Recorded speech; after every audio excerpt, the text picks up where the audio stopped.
Standing behind the counter, Dai Junlei, the barista, takes the order from the customers with a smile and sets out to make the coffee.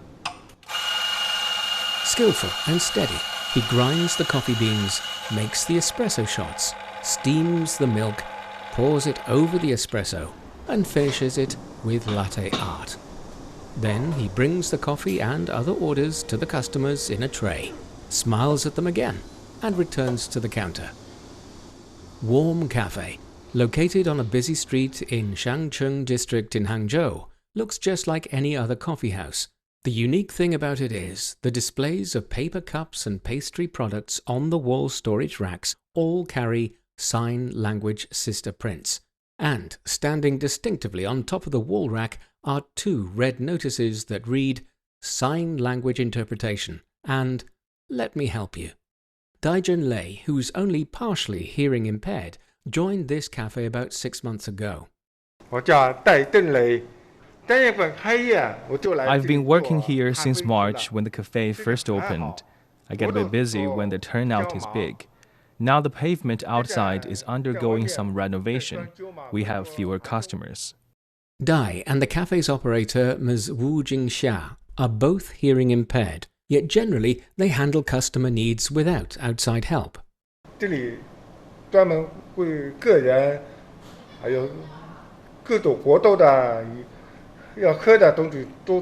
We serve both local customers and tourists. We also provide our venue for different kinds of public activities. I'm happy with my current job. At the moment, our revenue is not yet stable, as we haven't been operating for so long, and because of the renovation work going on outside on the pavement. But I believe when the work is done, our customer turnout will increase and our revenue will go up. This is the relatively quiet hours of the coffee shop. Only a couple of customers are sitting leisurely at the corners of the store. At the back of the cafe, in the activity rooms, staff at the Hangzhou Shouyujie Public Service Center for the Disabled, or more simply put, Sign Language Sister Service Center, are busy making preparations for the day's work. Responding to phone calls or video calls from the hearing impaired, or in-store visits by them, is a primary service this sign language center provides. In fact, the center offers around-the-clock online response to sign language translation requirements, be it emergency scenarios or trivial matters such as helping the hearing impaired make a phone call. This cafe is one of 3 similar coffee and dessert shops supported by the Sign Language Sister Service Center, a non-governmental organization under the guidance of the Hangzhou Disabled Persons Federation. The center was founded by Mao Donglai, a trim young woman in her 30s who's known as Sign Language Sister. As the title suggests, she's most famous for her role as a sign language interpreter. In fact, she has multiple roles. She's an employment skills trainer for the hearing impaired and sign language weather lady on various Hangzhou TV stations. Currently, she's also supervising Hangzhou's sign language volunteer team during the 19th Hangzhou Asian Games and the Hangzhou Paralympic Games. On this bright summer's day, Mao Donglai is multitasking.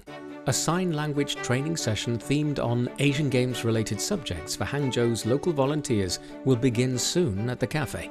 Then she'll shuttle to another venue to check on the new store before it opens for business. This is also the day she records the sign language weather forecast at Hangzhou's meteorological TV station. It's going to be a packed day, but she appears calm and confident, apparently quite used to such a full schedule.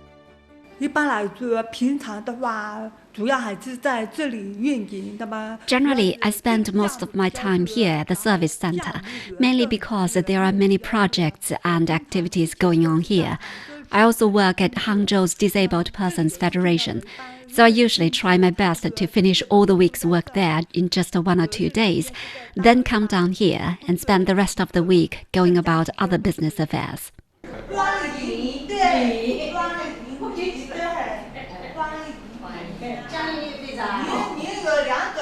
The sign language training course for local community volunteers now begins inside the activity room at the back of the cafe.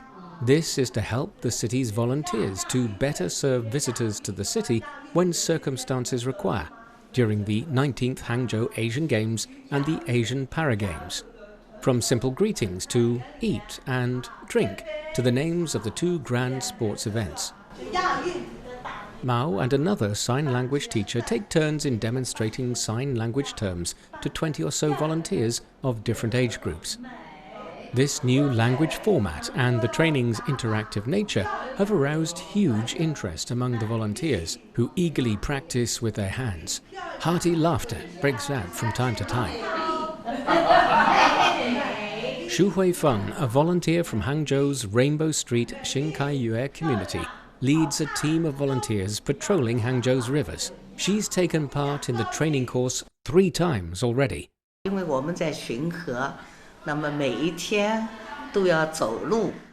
Every day, we patrol the river several times.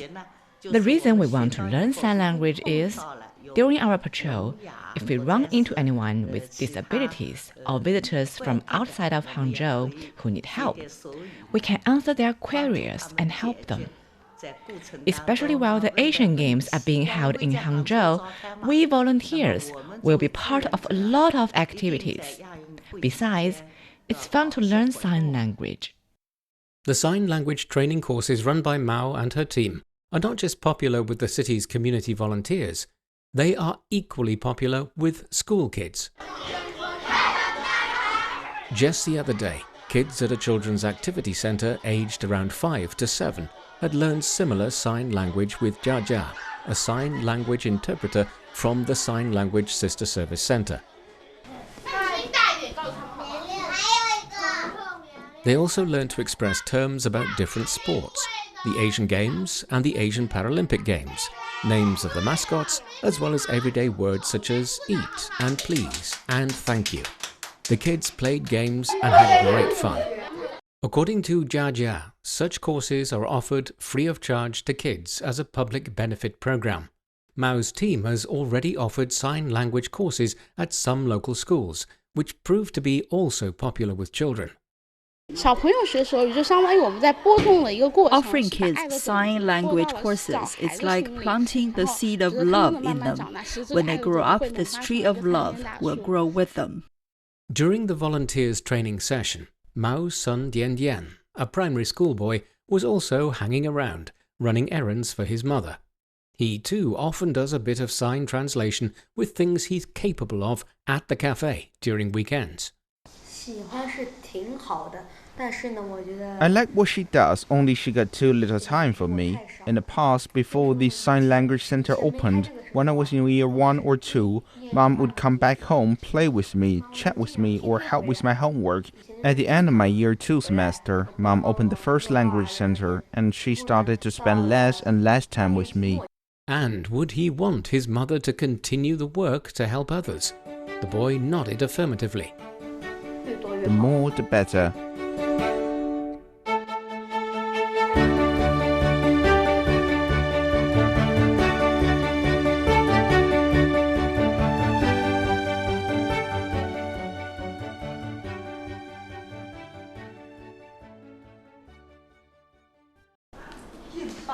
Now that the volunteers have been shown out, Mao Donglai and another sign language teacher sit down at the desk and begin another task, making use of the little time left before lunch.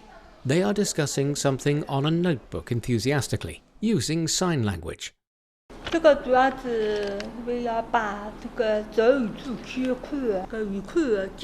is for setting up a sign language library.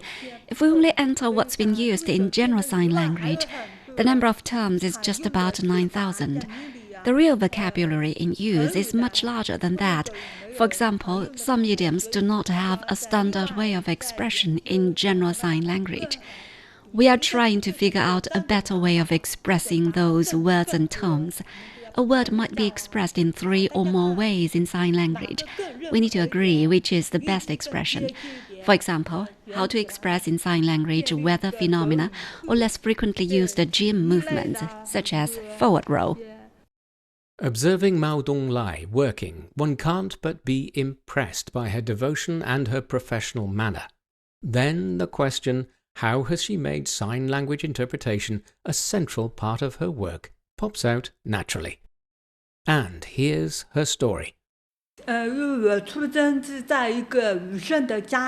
was born into a silent family. Both my parents are hearing impaired. I didn't realize that using sign language was any different when I was little. I only started to realize that I was different from other children when in kindergarten.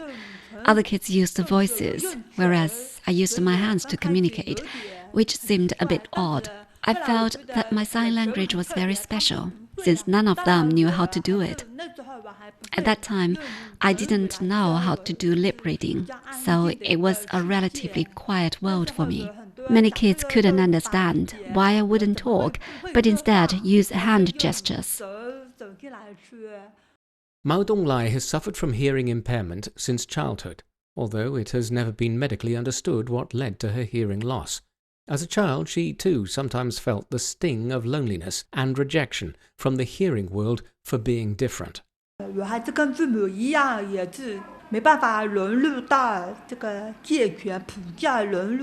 couldn't integrate well into the general education system. My elementary school teacher felt it would be challenging for me to catch up with other kids in study. I didn't realize the seriousness of the issue until I was through the first grade.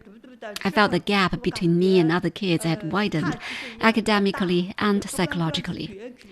Sometimes when the kids laughed, I laughed along. They thought me silly because I didn't know what they were laughing at or what they were joking about, although I really wanted to know. Later, my teacher suggested I transfer to a special school. The teacher said that it might be better for me to study with children with the same physical conditions. Although the teacher was acting out of good intentions, I felt as if being deserted, abandoned. Mao felt lost, confused, and worried about her future, but she didn't let it weigh her down. She soon picked up her confidence again at the special education school. My classmates and teachers there took me in unconditionally. I became the class monitor and also led the school's gymnastics exercises, which helped me regain my confidence. Maybe I had a little bit of low self-esteem at the general education school that I didn't realize. But at the special education school, I felt trusted and needed. Mao Donglai says she feels luckier than a lot of others because she'd learnt to speak. Because of that, she's been acting as a sign language interpreter for a long time, even before she'd realized what was happening. I could do some simple voice communication because at home I had to do it with my grandparents who didn't use sign language. At the special education school, my classmates couldn't speak, nor could they use sign language that well. I could speak and use the sign language, so I often acted as a go-between between the teachers and my classmates, helping them get messages through. Everyone would come to me if they ran into difficulties. Gradually, this feeling of being needed helped me regain my confidence. She also learnt at a very early age not to give way to misfortunes, nor to depend on others, a belief that helped her find her place in Hangzhou after she studied at a special education school here.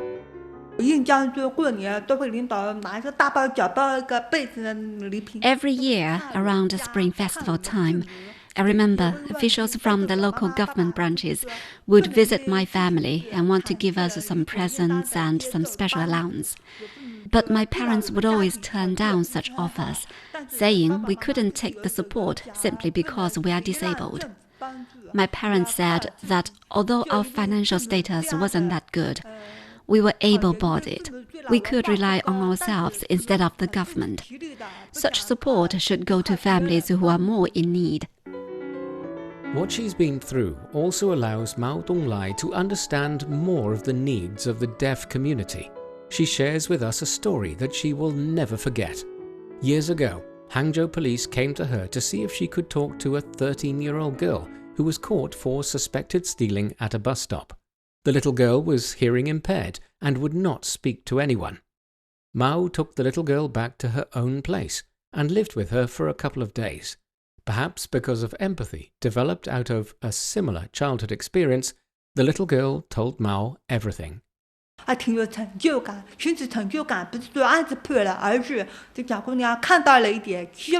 a sense of achievement, not because the case was closed, but because the little girl had seen hope. Previously, she felt that she was deaf and useless. She could not find good employment.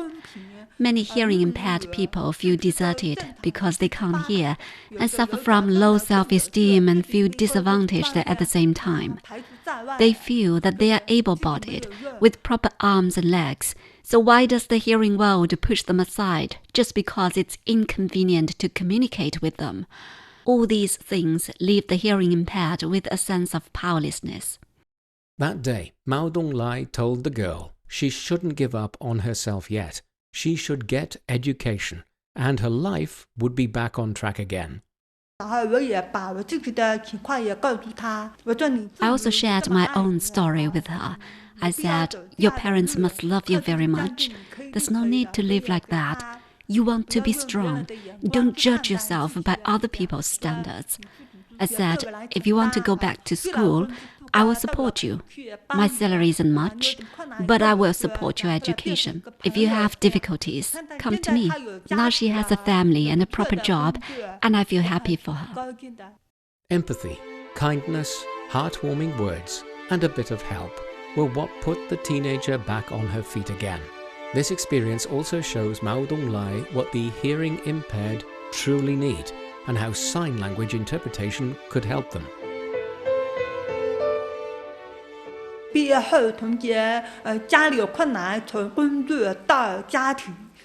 My classmates still came to me for help even after graduation when they met with difficulties, whether it's about their work or home issues, especially if it involved legal aid or going through government procedures.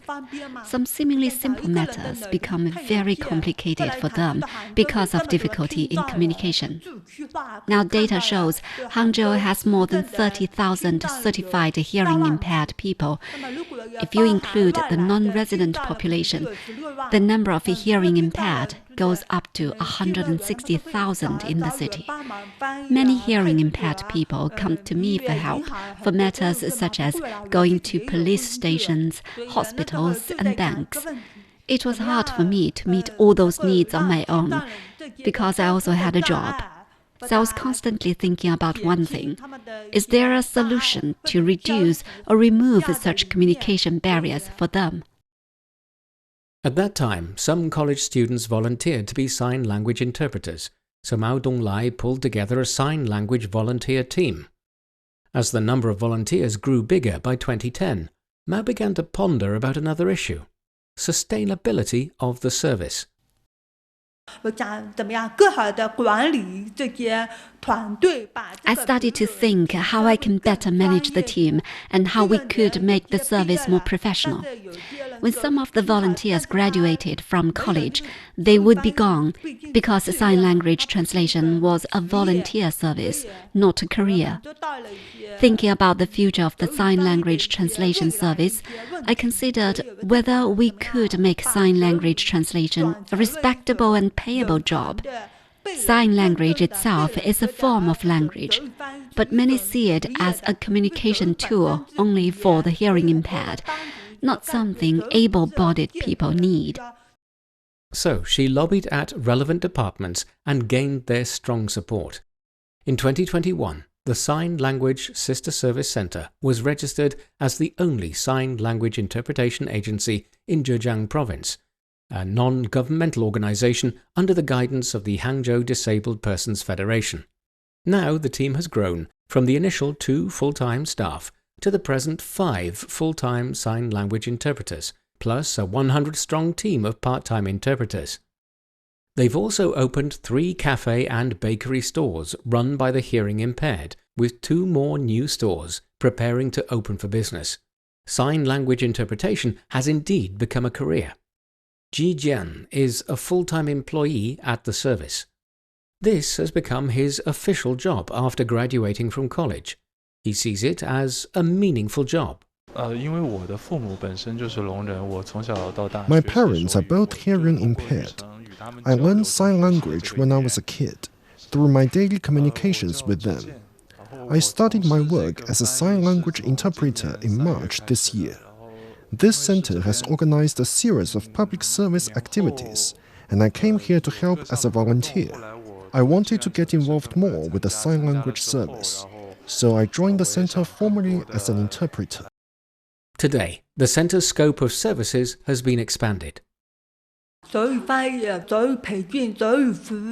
now have services such as sign language interpretation, sign language training for volunteers, entrepreneurship facilitation for the hearing impaired, and employment skills training for the disabled on behalf of the Hangzhou Disabled Persons Federation.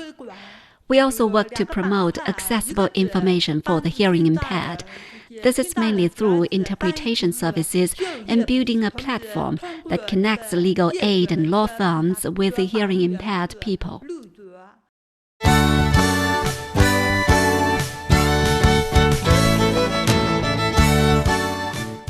You're listening to Footprints. We'll bring you more on how Mao Donglai helps the hearing impaired start up in business.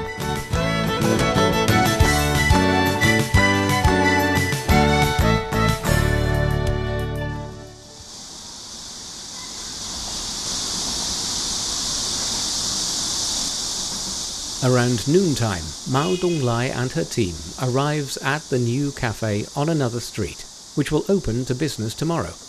Like Warm Cafe, it too will have the double function of a cafe and sign language sister service center, which offers help to the community's disabled and hosts sign language training. 42-year-old Chun Ru Jiao is the owner of this new coffee house. He was polishing the glass door one more time when the team arrived. After a brief exchange with Chun, Mao Donglai joins him in giving a few final touches to the store, here and there. Later, Chun Ru Jiao shares with me his story through the translation of Mao Donglai.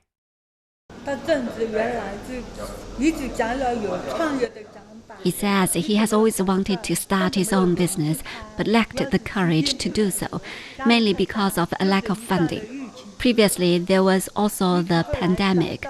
He was able to start his own business after contacting the Sign Language Sister Service Center. He's now very happy to have the opportunity.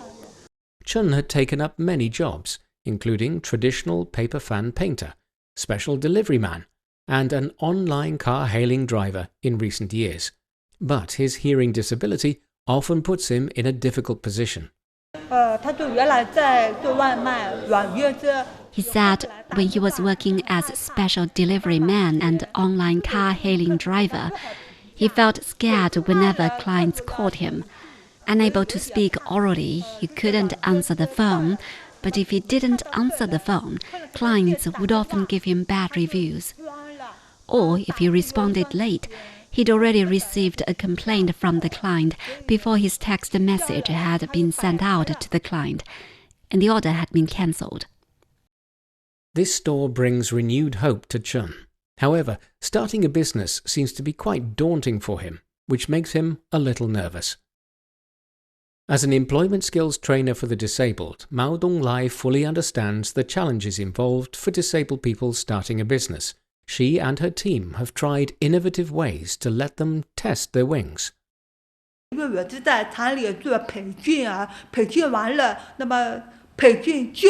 job at the Hangzhou Disabled Persons Society is mainly providing job training for the hearing impaired. But when the training's done, it often goes nowhere when it comes to finding employment or starting a business for the disabled. I want to reconnect our job training with the eventual employment of the disabled or their entrepreneurship. Hangzhou rents are relatively high, more than many disabled people can afford. So I discussed with the team whether we could try provide a venue to run hearing impaired business free of charge as an experiment. Wu Jingsha, owner of the Warm Cafe, was the first hearing impaired entrepreneur who used the venue of the Sign Language Sister Service Center free of charge. She now runs 3 such cafes. Now, through a sign language interpreter, Wu expresses her satisfaction with her current state of life and work. She says, I'm the boss here. I've never been a boss in the past. This is the first time I'm a boss. It feels great. Although the work is busy and requires a lot of input, I feel happy. Bai Yi Yu, who's also with the Sign Language Service Center, explains the center will assist the disabled with business operations. Our Sign Language Service Center helps disabled people grow their brands on their behalf. On the part of the local community, they provide them with entrepreneurship support by way of exempting them rent at the venue. The hearing impaired will shoulder other costs, buy their own equipment, and be responsible for their own profits and losses. But with free rent, the pressure of starting a business will be greatly reduced. After reassuring Chen Rujiao to be bold with his new business venture, Mao whirlwinds to the meteorological TV station to record a weather forecast in sign language.